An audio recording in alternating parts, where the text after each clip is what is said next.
ஒரு பெரும் பணக்காரர், ஏறக்குறைய ஒரு 96 ஆண்டுகளுக்கு முன்னால் ஒரு பெரும் பணக்காரர், அவருக்கு ஒரு 4 பிள்ளைகள். அவர் இறந்து போகிறார். இறந்து போனவன்னா அவருடைய பிள்ளைகள் பெரும்பாலும் பணக்காரர் வீடுகளில் ஒரு பெரிய மனிதர் இறந்த பிறகு சொத்து தகராறு தான் வரும் இல்லையா? நான் எடுத்துக்கிறது நீ எடுத்துக்கிறதுங்கிற பிரச்சனை தான் வரும். ஒரு பெரும் பணக்காரர் இறந்த பிறகு சமூகத்தில் முதல் கேள்வி அந்த சொத்தெல்லாம் என்ன ஆகும் அப்படிங்கிறது தான். இவன் ரொம்ப கவலைப்படுவான் அவங்க சொத்தை பற்றி, இவன் என்னமோ போய் பிரித்து கொடுக்குற மாதிரி இருக்கும் இல்லையா? இது இயல்பு. இப்போ ஒரு 96 ஆண்டுகளுக்கு முன்னால் ஒரு பெரும் பணக்காரர் இறந்தவுடன் அவருக்கு 4 பிள்ளைகள். 4 பிள்ளைகளும் எந்த விதமான சண்டையும் இல்லாமல் சொத்தை பிரிச்சுக்கிட்டாங்க. இதில் என்ன பெரிய விஷயம்னு கேட்குறியா? எத்தனையோ பேர் இருக்கிறாங்க, சத்தம் காட்டாமல் சண்டை வராமல் சமமாக பிரிச்சுக்கிறாங்களேன்னு இல்லை. அதெல்லாம் விட இது இன்னொரு வித்தியாசமானது. இந்த 4 பிள்ளைகளும் சேர்ந்து தன் தந்தையாருடைய சொத்தை 5 பங்காக பிரித்தார்களாம்.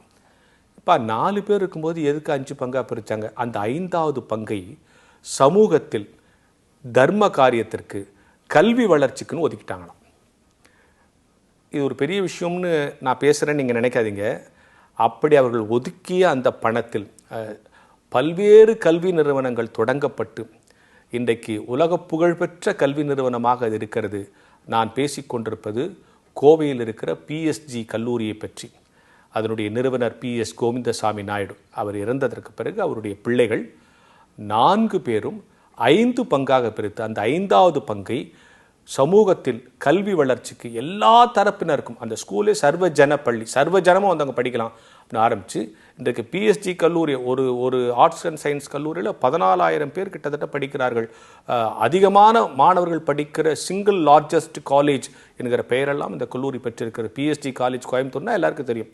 அந்த கல்லூரிக்கு பின்னால் இருக்கிற இந்த நுட்பமான ஒரு அழகான செய்தி 5 பங்காக பிரித்து அந்த பங்கிலே வரப்பட இன்னை வரைக்கும் அந்த 4 குடும்பத்தில் இருக்கிற ஒவ்வொருவரும் ரொட்டேஷன் படி ஒவ்வொருத்தரும் அந்த கல்வி நிறுவனங்களுக்கு பொறுப்பேற்று இன்றளவும் அந்த கல்லூரி நிறுவனம் மிக உயர்ந்து பல்வேறு படிப்புகளை வழங்கக் கொடுக்கிற கல்வி நிறுவனமாக வளர்ந்திருக்கிறது. அப்படி நம்முடைய முன்னோர்கள் அவர்கள் இந்த சமூகத்திற்கு தங்களுடைய சொத்தை, பணத்தை செலவு செய்ய வேண்டும் என்று ஆசைப்பட்டிருக்கிறார்கள். அப்படிப்பட்ட மனப்பான்மையோடு தங்களுடைய பிள்ளைகளையும் வளர்த்திருக்கிறார்கள் என்பதற்கு இந்த சம்பவம் ஒரு சாட்சி.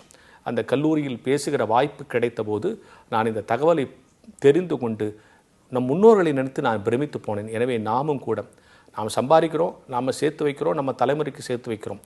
என் பணத்தில் ஒரு சிறு பங்கு இந்த சமூகத்திற்கு பயன்பட வேண்டும். பெரும் பங்கு பயன்படுத்தலைன்னா கூட பரவாயில்ல, ஒரு சிறு பங்கு ஏதோ ஒரு வகையில் சக மனிதனுக்கு பயன்பட வேண்டும் என்று ஆசைப்பட வேண்டும் என்பதுதான் மிகச்சிறந்த பக்தி, மிகச்சிறந்த ஆன்மீகம் கூட.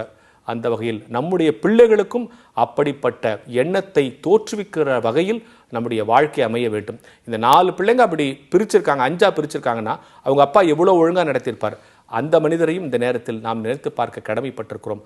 அப்படிப்பட்ட தலைமுறையாக, அப்படிப்பட்ட தலைமுறைகளை வளர்க்கிற பெற்றோர்களாக நாம் வாழ வேண்டும் என்கிற சிந்தனையோடு இந்த நாளை தொடங்குவோம்.